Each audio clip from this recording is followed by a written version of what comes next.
नमस्कार दोस्तों, the UPSC study official में आपका एक बार फिर से बहुत-बहुत स्वागत है। हम लोग 2010 का पेपर कर चुके हैं, आज हम लोग पेपर 2011 का शुरू कर रहे हैं और ये हमारा यूपी पीसीएस पीवाईक्यू का मॉक टेस्ट नंबर 4 है। मैं फिर से बोल रहा हूँ कि किसी भी कोचिंग संस्था का मॉक टेस्ट लगाने से बेटर है कि आप यूपी पीसीएस के मॉक टेस्ट लगा लीजिए। मॉक टेस्ट का मतलब कि पीवाईक्यू लगा लीजिए और नियमता तो जान लीजिए, आपको कम से कम 25 साल के पीवाईक्यू लगाने चाहिए। 2010 से लेकर 2023 तक के प्री के पीवाईक्यू और जो मेंस पहले होता था उसके पीवाईक्यू मैं अपने चैनल पे आपको करा दे रहा हूँ।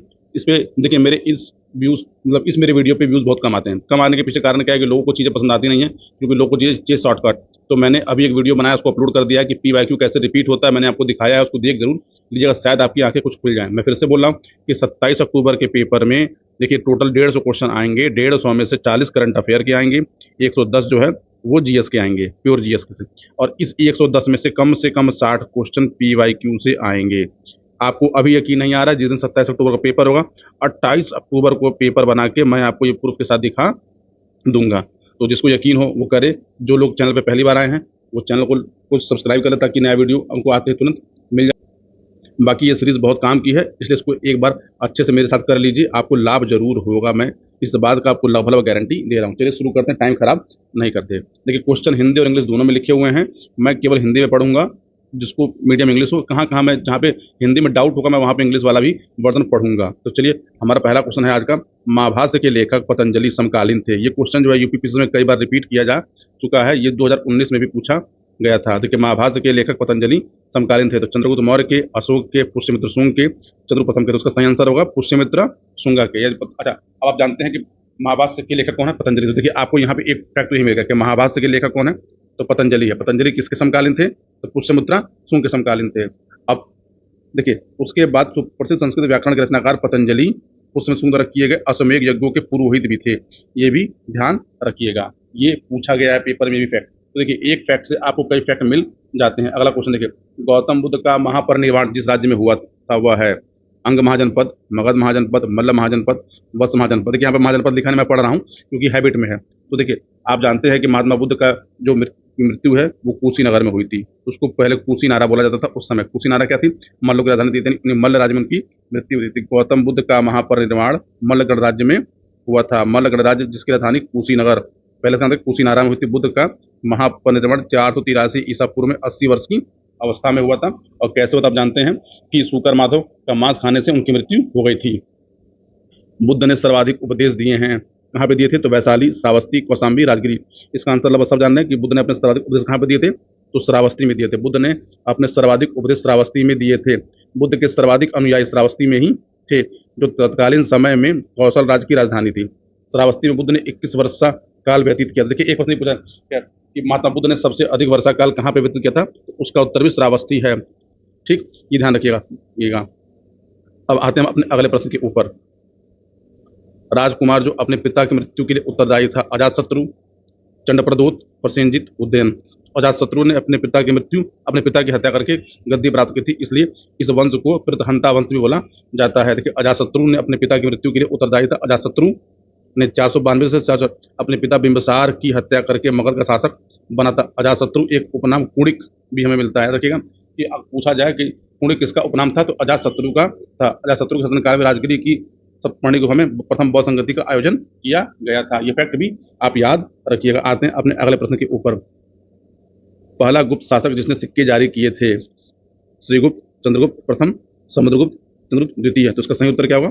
चंद्रगुप्त प्रथम। गुप्त शासकों में चंद्रगुप्त प्रथम द्वारा सर्वप्रथम सिक्के जारी किए गए थे। चंद्रगुप्त प्रथम के पूर्व के शासक श्रीगुप्त एवं घटोत्कच द्वारा सिक्के जारी करने का कोई प्रमाण उपलब्ध नहीं है, जबकि रजत सिक्के जारी करने वाला प्रथम गुप्त शासक चंद्रगुप्त द्वितीय विक्रमादित्य था, जिसके गुप्त काल में रूपक या रूपक कहा जाता था। तो देखिए, आप यहाँ पे ध्यान रखिएगा कि सबसे पहले सिक्के जारी किसने किए थे? तो चंद्रगुप्त प्रथम ने किए थे। सबसे पहले चांदी के सिक्के जारी किसने किए थे? तो चंद्रगुप्त द्वितीय ने किए थे। देखिए, दो फैक्ट आपको यहाँ से मिलते हैं। आते हैं अपने अगले प्रश्न के ऊपर। निम्न कथनों पर विचार कीजिए तथा नीचे दिए गए कूट से सही उत्तर चुनिए। विक्रम संवत 5800 ईसा पूर्व से प्रारंभ हुआ। शक संवत सन 78 से आरंभ हुआ। गुप्त काल सन 319 से आरंभ हुआ। भारत में मुसलमान शासन का युग सन 1192 से हुआ। तो हमको कूट से सही उत्तर देना चाहिए। इसके कूट देख ले जाए, इसके कूट में क्या क्या है। तो कूट में हमको है 1 और 2, 3 और 4, 1 2 3, 3 और 4। तो देखिए इसमें से कोई भी उत्तर सही नहीं है। क्यों नहीं सही है, जान लीजिए। देखिए विक्रम संवत का आरंभ 57 ईसा पूर्व से तथा शक संवत का आरंभ 78 ईसा पूर्व से आरंभ हुआ था। गुप्त काल 319 से आरंभ हुआ। इसका तात्पर्य चंद्रगुप्त प्रथम के शासनकाल के आरंभ से ही है। भारत में मुस्लिम शासन का युग मोहम्मद गौरी की तराइन के द्वितीय युद्ध 1192 ईस्वी से माना जाता है। इसलिए इसमें से कोई भी कथन का उत्तर चूज करना आसान नहीं है, ये ध्यान रखिएगा। देखिए 712 में जब ताहिर मतलब जब मोहम्मद बिन कासिम ने आक्रमण किया था, तो उस समय से शासनकाल, क्योंकि उस समय आक्रमणकारी थे। अब आते हैं अपने अगले प्रश्न के ऊपर। 14वीं सदी में भारतीय किसान खेती नहीं करते थे, किसकी? गेहूं की, जौ की, चावल की, मक्का की। तो इसका सही उत्तर क्या होगा? मक्का होगा, क्योंकि मक्का जो है वो भारत की फसल नहीं है। इस क्वेश्चन को आप स्टार लगा लीजिएगा। देखिए जिस पे मैं स्टार लगाऊं उसको ध्यान रखिएगा। 13वीं और 14वीं शताब्दी में भारतीय किसान मक्का की खेती नहीं करते थे। भारतीय किसानों द्वारा मक्का की खेती का प्रमाण हमें 17वीं शताब्दी से प्रारंभ से मिलता है। आप कमेंट करके बताइएगा कि मक्का कहाँ की उपज है और मक्का उत्पादन में कौन सा देश सबसे आगे है। निम्नलिखित सूफी संतों में से कौन एक सर्वप्रथम अजमेर में बस गए थे? शेख मोइनुद्दीन चिश्ती, शेख कुतुबुद्दीन बख्तियार काकी, शेख निजामुद्दीन औलिया, शेख सलीम चिश्ती। तो देखिए इसका सही उत्तर हमारे पास क्या होगा? शेख मोइनुद्दीन चिश्ती। देखिए शेख मोइनुद्दीन चिश्ती सर्वप्रथम अजमेर में बस गए थे। शेख मोइनुद्दीन चिश्ती 1192 ईस्वी में सिहाबुद्दीन गौरी की सेना के साथ भारत आए थे और बाद में उन्होंने चिश्ती परंपरा की नींव डाली। शेख मोइनुद्दीन चिश्ती के अजमेर में बसने का विरोध पृथ्वीराज तृतीय तथा कुछ धार्मिक गुरुओं ने किया था, लेकिन शेख मोइनुद्दीन चिश्ती के प्रभाव सभी शांत हो गए। देखिए सिहाबुद्दीन गौरी का जो नाम बोला था ये वही है, मोहम्मद गौरी। तो मोहम्मद गौरी के साथ ही क्या हुए थे? शेख मोइनुद्दीन चिश्ती भारत आए थे। निम्नलिखित में किसने आगरा की स्थापना की? बलबन, बहलोल लोदी, सिकंदर लोदी, फिरोज तुगलक। तो इसका उत्तर सबको पता होगा कि सिकंदर लोदी ने आगरा की स्थापना की थी। देखिए आगरा की स्थापना सिकंदर लोदी ने और फतेहपुर की स्थापना जो है उसकी अकबर ने की थी। इसलिए यहाँ पे कंफ्यूज मत होइएगा।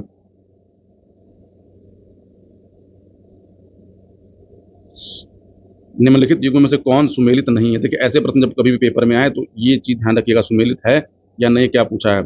अजमेर कुवतुल इस्लाम मस्जिद, जौनपुर अटाला मस्जिद, मालवा जहाजमल, गुलबर्गा जामा मस्जिद। तो देखिए कुवत उल इस्लाम मस्जिद जो है वो अजमेर में ना होगी, कहाँ पे? दिल्ली में। इसलिए हमारा ऑप्शन नंबर 1 सही होगा। तो देखिए कुवत उल इस्लाम मस्जिद दिल्ली में है, अटाला मस्जिद जौनपुर में है, मालवा में जहाज महल मस्जिद है, गुलबर्गा में जामा मस्जिद है। देखिए इसमें से जो जौनपुर वाली मस्जिद है इसको ही रखेगा, इसको पूछा कई बार पेपर में गया है। अब आगे देखिए, दिल्ली के किस सुल्तान ने ब्राह्मणों पर भी जजिया कर लगाया था? बलबन ने, फिरोज तुगलक ने, अलाउद्दीन खिलजी ने, मोहम्मद बिन तुगलक ने। देखिए फिरोज तुगलक पहला इंसान था जिसने ब्राह्मणों पर भी जजिया कर लगाया था। सल्तनत काल में फिरोज शाह तुगलक ने ब्राह्मणों को जजिया कर देने से, मुक्त रखने से इनकार कर दिया था। ठीक, क्योंकि उसका मानना था कि शरीयत में इसका प्रावधान नहीं था। ठीक, इससे सिर्फ स्त्रियों, बच्चे, अपंग और रोगी मुक्त होते थे। ध्यान रखिएगा कि जजिया जो है महिलाओं पर, बच्चों पर, रोगियों पर और अपाहिजों पर नहीं लगाया जाता था। अच्छा आप बताइएगा कि भारत में जजिया प्रथा का अंत किसने फाइनल कर दिया था? कमेंट जरूर करिएगा। सन 1665 ईस्वी में शिवाजी ने किस मुगल सेना नायक के साथ प्रसिद्ध पुरंदर की संधि पर हस्ताक्षर किए थे? जसवंत सिंह, जय सिंह, शाइस्ता खां, दलेर खां। तो इसका सही उत्तर है जय सिंह। देखिए जून 1665 ईस्वी में शिवाजी ने मुगल सेना नायक जय सिंह के साथ प्रसिद्ध पुरंदर की संधि पर हस्ताक्षर किए थे। पुरंदर की संधि के फलस्वरूप शिवाजी को अपने 4 लाख हूण वाले 23 किलो को मुगलों को सौंपने पड़े और बीजापुर के खिलाफ मुगलों की सहायता करने का वचन भी देना पड़ा। ये क्वेश्चन भी आप स्टार लगा लीजिएगा, ये भी रिपीट होने के चांसेस हैं। अब आते हैं हम लोग अगले क्वेश्चन पे। निम्नलिखित शासकों में से किसने विदेश में आधुनिक रीति पर दूतावासों की स्थापना की? हैदर अली, मीर कासिम, शाह आलम द्वितीय, टीपू सुल्तान। देखिए टीपू पहला आधुनिक भारत का संतान था जिसने भारत से बाहर दूतावास स्थापित किए थे। देखिए टीपू की समस्या क्या थी कि टीपू जब भारत में राज्य कर रहा था तो उस समय यहाँ पे अंग्रेजों का राज था और टीपू से अंग्रेजों की बनती नहीं थी और फ्रांस से अंग्रेजों की नहीं बनती थी। इसलिए टीपू ने अपने राज्य में क्या कहते हैं फ्रांसीसी सैनिकों को वरीयता दी थी, फ्रांसीसी राजनयिकों को रखा था तथा अपनी राजधानी जो है अलग ईरान में रखी थी, कस्तूरिया में रखी थी, अलग जगह पर उसने अपने दूतावास बनाए थे। देखिए टीपू सुल्तान ने आधुनिक रीति पर विदेशों में दूतावासों की स्थापना की। टीपू सुल्तान ने अपने समकालीन विदेशी राज्यों से संबंध बनाने तथा अंग्रेजी के विरुद्ध उनकी सहायता प्राप्त करने के उद्देश्य से ईरान, कस्तूरिया जिसको आधुनिक इस्तांबुल बोलते हैं, काबुल, फ्रांस और मॉरिशस में दूतावासों की स्थापना की थी। देखिए बहुत लोग पूछते हैं कि घटना चक्र करे कि ना करे। घटना चक्र में किस्म क्या है कि उसके अंदर जो क्वेश्चन जो डाले गए हैं वो लिमिटेड क्वेश्चन है। घटना चक्र आपको करना हो करिए, मैं मना नहीं करूंगा, लेकिन घटना चक्र से बेटर है कि आप PYQ कम से कम 25 साल का कर लीजिए। अगर आप 25 साल का PYQ कर लेते हैं तो पीटी परीक्षा में आप बहुत आगे निकल जाएंगे। चलिए आते हैं अगले क्वेश्चन पे। 1857 का विद्रोह एवं 19वीं शताब्दी का जन आंदोलन से संबंधित क्वेश्चन जब हैं। देखिए 1857 की क्रांति के निम्नलिखित नेताओं में से किसका वास्तविक नाम रामचंद्र पांडुरंग था? कुंवर सिंह, नाना साहब, तात्या टोपे, मंगल पांडे। इसका सही उत्तर होगा तात्या टोपे। तात्या टोपे का रियल नाम जो था वो रामचंद्र पांडुरंग थे और तात्या टोपे क्या थे? तो नाना साहब के कमांडर थे। 1857 की क्रांति के प्रमुख नेता तात्या टोपे, जिनका वास्तविक नाम रामचंद्र पांडुरंग था, ग्वालियर पतन के बाद वे कोरोन के जंगलों में चले गए। वहां अपने कैंप में सैन कर रहे थे तो तभी उनके विश्वास पात्र मित्र मान सिंह ने उन्हें धोखा देकर अंग्रेजों से सैनिकों से पकड़वा दिया। ठीक। और 18 अप्रैल 1919 को तात्या टोपे को फांसी दे दी गई थी। निम्नलिखित में से किसने बंगाल के विभाजन 1905 के विरोध में हुए जन आंदोलन का नेतृत्व किया था? सूर्यनाथ बनर्जी, सी आर दास, आशुतोष मुखर्जी, रविन्द्रनाथ टैगोर। देखिए यहाँ पे क्या है, बंगाल विभाजन के विरोध में हुए आंदोलन का नेतृत्व किया था। तो देखिए नेतृत्व इसमें सबसे ज्यादा था वो सूर्यनाथ बनर्जी का था। सूर्यनाथ बनर्जी कहाँ पे किया था? तो बंगाल में इसका नेतृत्व किया था। देखिए सूर्यनाथ बनर्जी ने बंगाल विभाजन के विरोध में हुए आंदोलन का नेतृत्व किया था। 16 अक्टूबर 1905 को बंगाल विभाजन प्रभावी हो गया। इस दिन समूचे बंगाल में शोक दिवस के रूप में मनाया गया।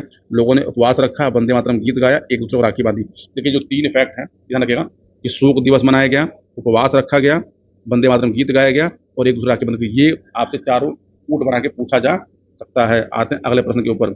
मैं एक समाजवादी और गणतंत्रवादी हूँ, मुझे राजाओं और राजकुमारों में विश्वास नहीं। यह वक्तव्य संबंधित है नरेंद्र देव, अच्युत पटवर्धन, जयप्रकाश नारायण, जवाहरलाल नेहरू। तो याद रखिएगा ये नेहरू का सबसे फेमस कथन है। मैं एक समाजवादी और गणतंत्रवादी हूँ और मुझे राजाओं और राजकुमारों में विश्वास नहीं है। यह कथन जवाहरलाल नेहरू से संबंधित है। नेहरू जी ने सर्वप्रथम बांकीपुर कांग्रेस अधिवेशन में एक कांग्रेस प्रतिनिधि के रूप में भाग लिया। ठीक, ये ध्यान रखिएगा। निम्नलिखित में से किसने स्वदेशी आंदोलन का नेतृत्व दिल्ली से किया था? बाल गंगाधर तिलक, अजीत सिंह, लाला लाजपत राय और सैयद हैदर रजा। इसका सही उत्तर कौन है? सैयद हैदर रजा। स्वदेशी आंदोलन का नेतृत्व दिल्ली में सैयद हैदर रजा ने किया था। तिलक ने बंबई और पुणे में, अजीत सिंह और लाला लाजपत राय ने पंजाब में और उत्तर प्रदेश में चिदम्बरम पिल्ले, सुब्रमण्यम अय्यर और आनंद चारू ने मद्रास में इसका नेतृत्व किया था। तो स्वदेशी मूवमेंट के बारे में ये फैक्ट याद रखिएगा। इस पे भी आप स्टार लगा सकते हैं। निम्नलिखित में से किसने मित्र मेला संघ को शुरू किया था? श्यामजी कृष्ण वर्मा ने, बीडी सावरकर ने, लाला हरदयाल ने, सुहन सिंह भाकना ने। तो उसका सही उत्तर क्या है? बीडी सावरकर, विनायक दामोदर सावरकर ने। देखिए सावरकर ने मित्र मेला संघ की शुरुआत की। विनायक दामोदर सावरकर द्वारा 1899 में स्थापित मित्र मेला नामक संस्था वर्ष 1904 में अभिनव भारत के रूप में परिवर्तित हो गई। अभिनव भारत की कई शाखाएं महाराष्ट्र, कर्नाटक और मध्य प्रांत में भी इलाकों में सक्रिय थी। इसकी एक शाखा वाराणसी में भी थी। ये फैक्ट याद रखिएगा। सचिन सन्याल इसी संस्था से जुड़े हुए थे। निम्नलिखित में से वह कौन था जो काकपुरी षड्यंत्र कांड में फांसी की सजा से बच गया? अशफाक उल्ला खां, राजेंद्र लाड़ी, राम प्रसाद बिस्मिल, चंद्रशेखर आजाद। तो आप जानते हैं कि इन तीनों लोग को फांसी दे दी गई थी और चंद्रशेखर आजाद वहां से फरार हो गए थे। तो देखिए इसमें से काम करिएगा, अशफाक उल्ला खां को, राजेंद्र लाड़ी को, बिस्मिल को, इन सबको फांसी कहाँ कहाँ दी गई, किस जेल में, ये फैक्ट याद रखिएगा। इसका सही उत्तर क्या होगा? डी होगा। तो देखिए काकोरी षड्यंत्र कांड, अब इसका नाम रखा गया काकोरी एक्शन डे कर दिया गवर्नमेंट ने हमारे। फांसी की सजा से चंद्रशेखर आजाद बच गए थे और शेष 4 अन्य क्रांतिकारी अशफाक उल्ला खां, राजेंद्र लाड़ी, राम प्रसाद बिस्मिल और रोशन सिंह को फांसी दी गई थी। अक्टूबर 1994 में 24 में हिंदुस्तान रिपब्लिकन एसोसिएशन की स्थापना हुई। इसी संस्था के लोगों ने अगस्त 1925 में काकोरी षड्यंत्र को अंजाम दिया। ठीक है। देखिए 1928 में हिंदुस्तान रिपब्लिकन एसोसिएशन का नाम चंद्रशेखर आजाद के नेतृत्व में हिंदुस्तान सोशलिस्ट रिपब्लिकन एसोसिएशन कर दिया गया था। चलिए आते हैं अगले क्वेश्चन पे। किसने सभी तीनों गोलमेज सम्मेलनों में भाग लिया था? तो जवाहरलाल नेहरू ने, बी आर अम्बेडकर ने, वल्लभ भाई पटेल ने, राजेंद्र प्रसाद ने। तो इसका सही उत्तर क्या होगा? बी आर अम्बेडकर ने। देखिए अम्बेडकर ने जो तीनों गोलमेज सम्मेलन हुए थे उसमें भाग लिया था। आप बताइएगा कि गोलमेज सम्मेलन कब कब हुआ था, डेट के साथ बताइएगा। ठीक है। और गांधी जी ने किस गोलमेज सम्मेलन में भाग लिया था? ये 2 क्वेश्चन आप कमेंट करके बताइएगा। दक्षिण अफ्रीका से वापस लौटने के पश्चात गांधी जी ने अपना प्रथम सफल सत्याग्रह शुरू किया था। चंपारण में, चौरी चौरा में, बारदोली में, दांडी में। इसका उत्तर सभी जानते हैं कि गांधी जी ने अपना सफल सत्याग्रह सबसे पहले चंपारण में किया था। तो देखिए दक्षिण अफ्रीका से वापस लौटने के पश्चात गांधी जी ने अपना प्रथम सफल सत्याग्रह वर्ष 1917 में चंपारण में किया था। चंपारण कहाँ पे? तो बिहार में है। चंपारण आंदोलन के समय ही पहली बार गांधी जी ने भारत में सत्याग्रह करने की धमकी दी थी। चंपारण सत्याग्रह के सफल नेतृत्व के बाद रविन्द्रनाथ टैगोर ने गांधी को पहली बार महात्मा की उपाधि दी थी। चलिए आते हैं अगले क्वेश्चन पे। भारतीय राष्ट्रीय कांग्रेस का एकमात्र अधिवेशन जिसमें महात्मा गांधी द्वारा संबोधित किया गया था, संपन्न हुआ था। ऑप्शन हमारे पास कौन कौन से हैं, चलिए देख ले जाए। अमरावती में, बेलगांव में, कराची में, नागपुर में। तो सही उत्तर क्या होगा, बेलगांव। भारतीय राष्ट्रीय कांग्रेस का बेलगांव अधिवेशन वर्ष 1924 में संपन्न हुआ। इस अधिवेशन की अध्यक्षता महात्मा गांधी ने किया था। अपने अध्यक्षीय भाषण में इस अधिवेशन को संबोधित किया था। आप कमेंट करके बताइएगा कि बेलगांव कहाँ पे है। आते हैं अगले क्वेश्चन पे। निम्नलिखित नेताओं में से किसने भारत छोड़ो आंदोलन के दौरान जेल से फरार होकर भूमिगत गतिविधियों को संगठित किया था? जेबी कृपलानी ने, राम मनोहर लोहिया ने, अच्युत पटवर्धन ने, जयप्रकाश नारायण ने। तो इसका सही उत्तर क्या है, जयप्रकाश नारायण, जिसको जेपी के नाम से लोग जानते हैं। भारत छोड़ो आंदोलन के दौरान जयप्रकाश नारायण को गिरफ्तार कर हजारीबाग सेंट्रल जेल में रखा गया था।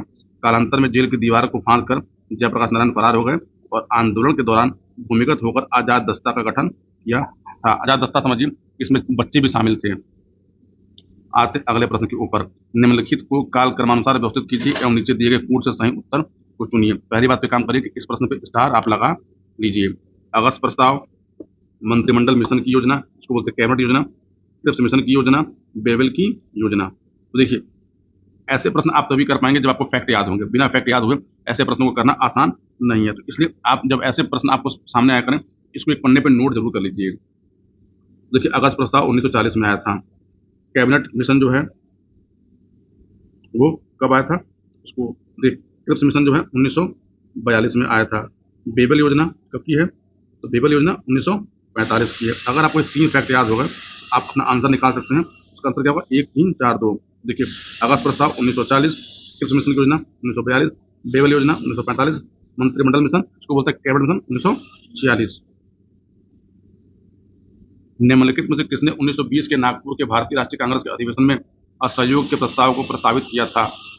ऑप्शन है सी आर दास, एनी बेसेंट, बीसी पाल, जिसको बिपिन चंद्र पाल बोला जाता है, मदन मोहन मालवीय। इसका सही उत्तर क्या है, सी आर दास। चितरंजन दास ने असहयोग के प्रस्ताव को पारित किया था। देखिए, सी आर दास ने दिसंबर 1920 में नागपुर के भारतीय राष्ट्रीय कांग्रेस के अधिवेशन में असहयोग के प्रस्ताव को प्रस्तावित किया था।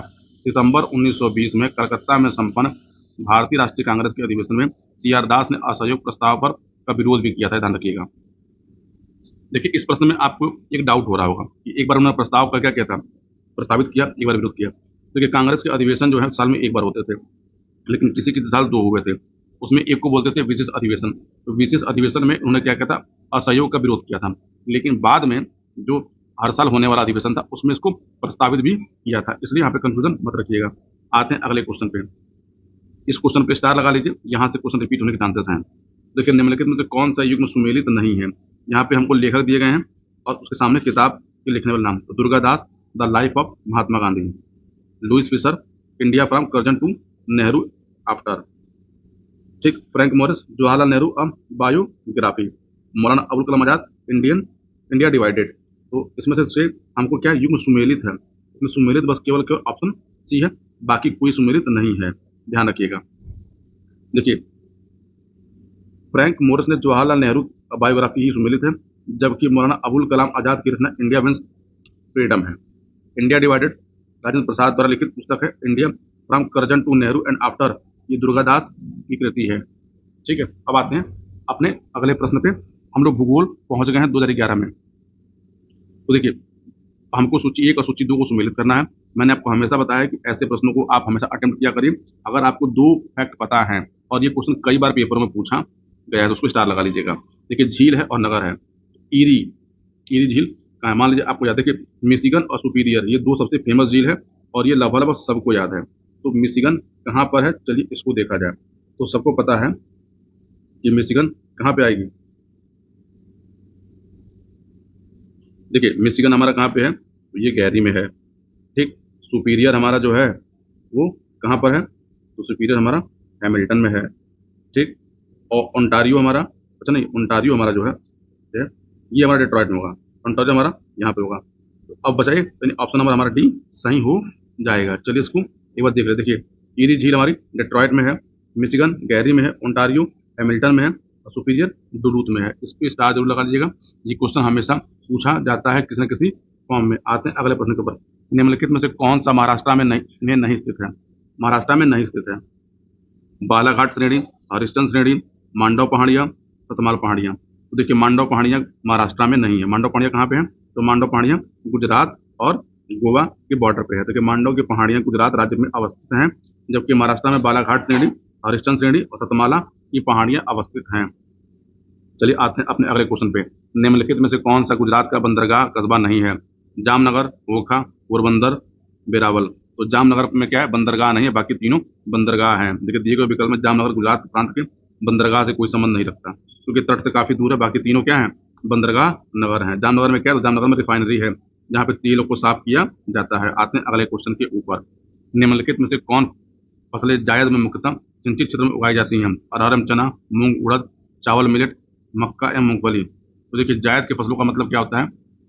ये फसलें फरवरी मार्च के अंदर बोई जाती हैं और मई जून में काट ली जाती हैं। तो मूंग और उड़द की फसलें जो होती हैं वो जायद में मुख्यतः सिंचित क्षेत्रों में उगाई जाती हैं।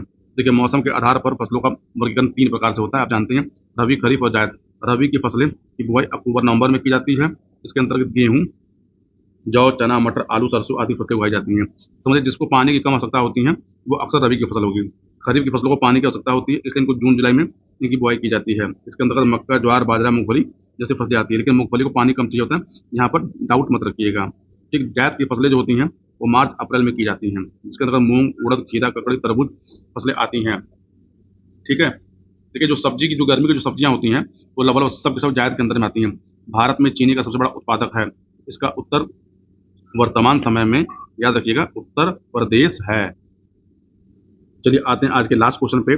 भारत में अति सघन वनों का सर्वाधिक क्षेत्र किस राज्य में पाया जाता है? अरुणाचल प्रदेश, मध्य प्रदेश, महाराष्ट्र, उड़ीसा। देखिए भारत में सबसे अधिक सर्वाधिक सघन वन क्षेत्र जो है वह अरुणाचल में पाया जाता है। ये क्वेश्चन और कर लेते हैं कि, हालांकि देखिए अब इस क्वेश्चन का कोई मतलब नहीं है, क्योंकि ये इसका आंसर चेंज होगा, तो इसको छोड़ देते हैं।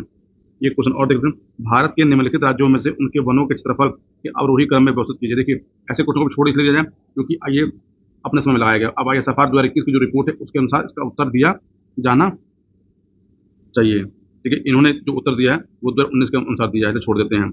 विश्व का 1/3 से अधिक कच्चा इस्पात का उत्पादन प्राप्त होता है।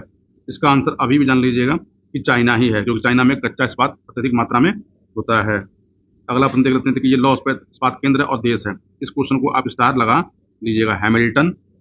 ठीक, तो हैमिल्टन हमारा कहाँ पे है? तो हैमिल्टन हमारा कनाडा में है।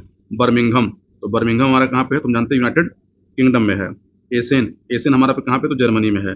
और अनसान, अनसान हमारा चाइना में है। इसलिए इसको स्टार जरूर लगा लीजिएगा। अगले क्वेश्चन पे आते हैं। निम्नलिखित में से कौन सा युग्म सुमेलित नहीं है?